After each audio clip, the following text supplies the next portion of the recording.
Hey guys, welcome back to the farm. We're out here hanging with the sheep tonight. I thought it'd be a good time to get out, show you kind of what's going on with our winter pasture. Look at this, it's actually green as compared to what I showed you guys a couple weeks ago. The tides have definitely turned. We've gotten some rain here recently, so the growth is back, and that's definitely exciting for us. So once again, we're back to, well, we don't have enough animals to graze this land. And as you can hear, the sheep, well, they're curious as to what's going on and why I'm kind of hanging up here. In a perfect world, I'd be chilling with them pretty much every night, but it's not always the case. I don't always get to spend the time that I would like to just kind of hanging out with these guys and really getting them used to myself. If there was one downfall to sheep, I would say that's probably it. The less time you spend with them, they're definitely going to become a little skittish to you. So it's nice to see them actually get close to me, try to be very slow moving. And I'm actually working, and I think the reason that they're even getting this close, I'm actually working on training them to some alfalfa. That way we can, what's up, Mary? Mary's our fake Katahdin ewe right here. She's supposed to be a Katahdin, but as you can see, yeah, she didn't shed, so I'm not sure. I'm not really sure what to make of her. She's a great sheep for us, but we'll see. We'll see what the future holds for Mary. But anyway, training the sheep to a bucket of alfalfa. They are definitely acclimating well to it, because these girls definitely would not have come this close to me a few days ago. So I'm pretty much giving them just a little bit every day. That's going to allow us to move these animals a lot easier in the future. You know, once they see that bucket, they get used to it. You know, they're pretty much going to follow you wherever. The ultimate goal is to get them up to the opposite side of the ravine that we have down through the woods. Can't get them quite through the thickness of a mess that's in there, but eventually we'll get a path cut in, and they'll kind of follow us there. In the meantime, though, I mean, take a look at our summer pasture. It's green again.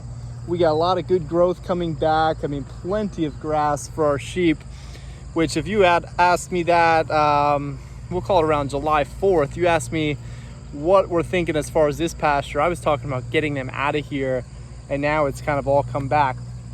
The far side, I don't know if you can tell on the camera, maybe if I hold it up, it's a little browner over there. We actually did mow that off. That stuff was getting really stalky, so we mowed that off, and it actually is coming up underneath now. They're really not over there that much. They're mainly in this middle pasture here. As you can see, a lot of grass like I showed you. Spot here, he is hot. I mean, it is still really warm out here. I know it's cloudy, but it was about 90 degrees today. The sheep definitely get hot. It's important that you give them shade.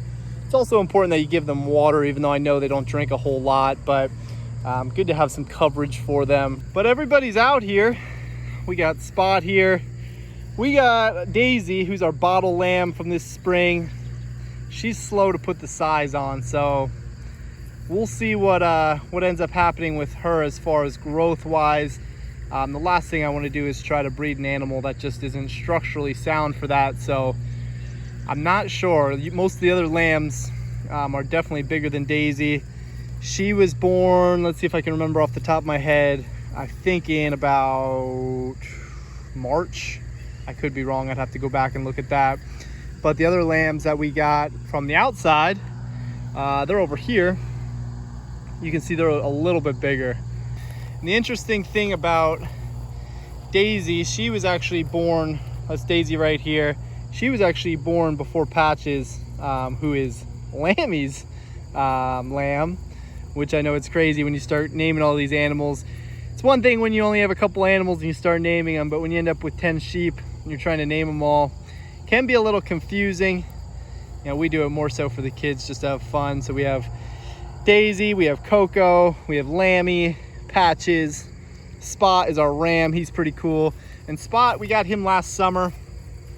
He's a nice size ram at this point, so definitely happy with the way he's turned out. Then we already showed you Mary. Mary's our fur ball over here. And then, yeah, the rest are new lambs that we didn't name. So this is pretty cool to me, guys. we've had sheep now, this is our 3rd season. The overwhelming larger pasture that we're in, it's only the 2nd full season, so not even a full 2nd season. This is our newest section right here. You can see it's bare spots, a lot of weeds. There's actually standing stalks of milkweed down here. But ironically enough, I mean, look at this. The sheep love it in here. They actually spend most of their time in this section right here, where it's your less developed pasture. Where we were at mostly last season is where I was behind you. I mean, look at the difference. Nice green grass. It's more of that of what you would envision as a pasture. And that's just after 1 season, kind of how they develop this land. I think that's pretty fascinating. Obviously, we're still gonna have some oddball stuff pop up in here, you know, to be expected after 1 season.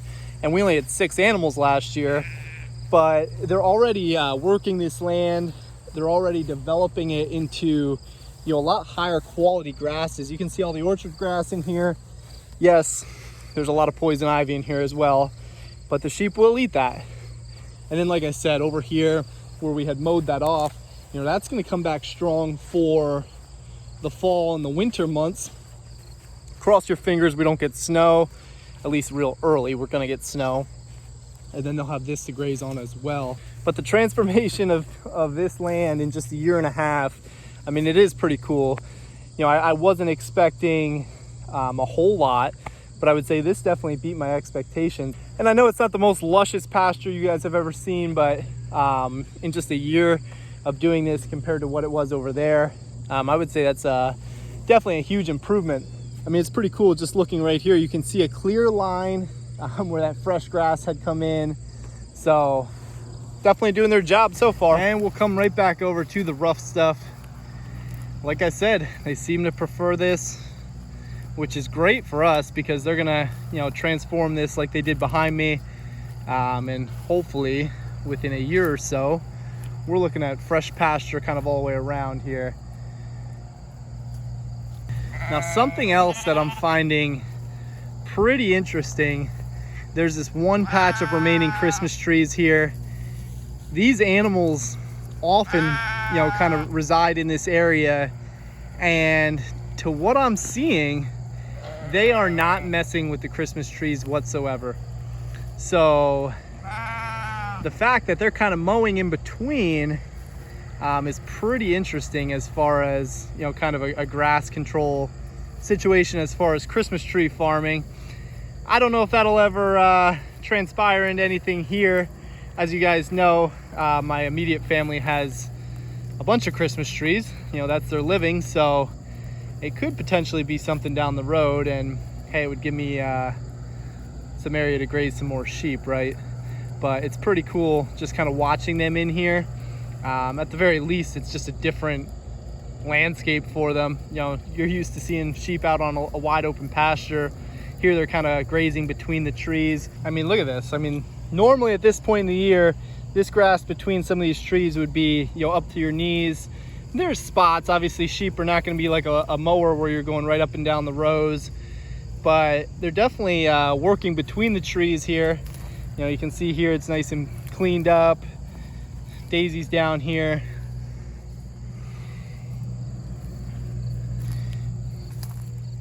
And from what I'm seeing, I mean, these are Douglas fir, but from what I'm seeing, there is no damage to these trees whatsoever. You got your new growth kind of on the ends here. Nothing, no damage. So pretty cool little, I guess we'll call it an experiment. This Coco's got a mouthful of grass there.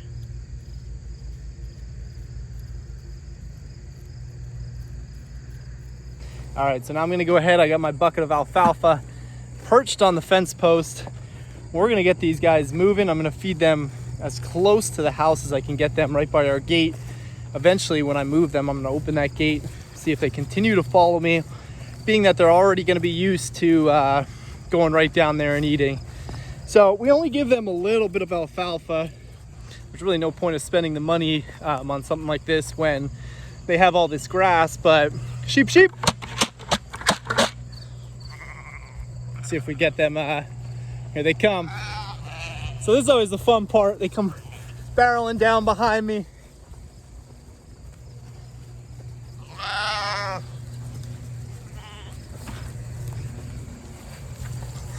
All 10 of them right here behind me. This is exactly what you'd want. Down into the woods.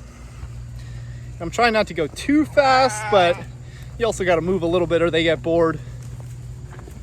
Spot's always the one that's right up, head in the bucket.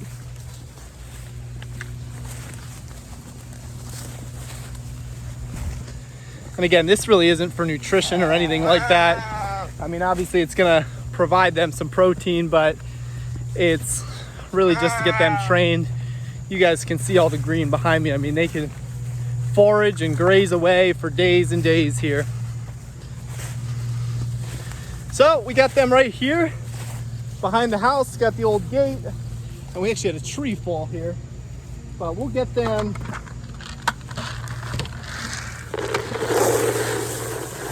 We'll get them fed up. And they're gonna eat away here for a little bit. So let's see if we got everybody. 2, 4, 6, 8, 10. Whole squad's here, guys. And if you guys are not familiar, this is Brownie. She was one of the originals. She's been great for us, and she's probably, out of all of them, she's probably the most friendly. And we recently actually just had this tree fall.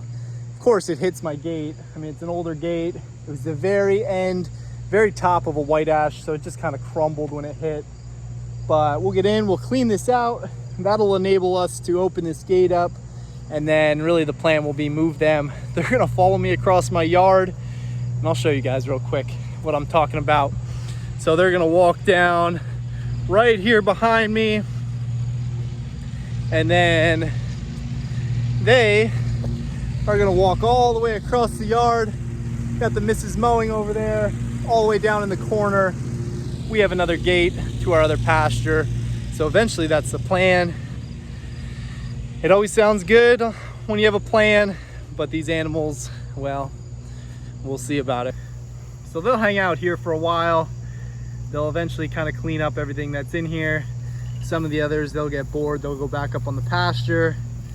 But the cool thing about this is they'll come down here and check from time to time. So that tells me they're getting used to what we're doing here. Should be a lot easier when the time comes to move them. And that's definitely what you want. You don't want skittish sheep. We had skittish sheep for a while. It's definitely tough to get in there. And then if anything ever happens to them, it's gonna be really, really tough to be able to get a hold of them and handle them. So anyway, quick sheep update tonight. Thanks for watching us, guys. If you like what we're doing, as always, give us a thumbs up. Please consider subscribing to our channel. We do anything here from sheep to chickens to pigs, anything homesteaded related. Check out our other videos and leave us some comments below, questions, comments. We're always happy to help you out. Again, guys, thanks for watching. Enjoy the rest of your night.